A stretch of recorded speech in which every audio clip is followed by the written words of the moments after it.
First of all, it seems a pretty seismic development for the US to say that all of their citizens should leave the Ukraine. Is this jumping the gun?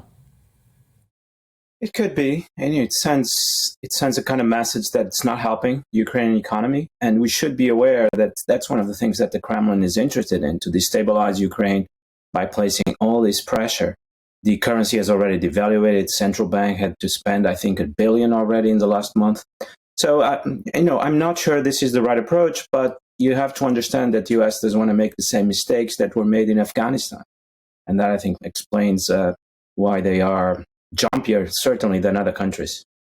And what's your sort of prognosis for what's going to happen going forward? Obviously, it's a very tense situation, and nobody can predict what Putin, of all people, is going to do. But what do you think is actually going to happen going forward now?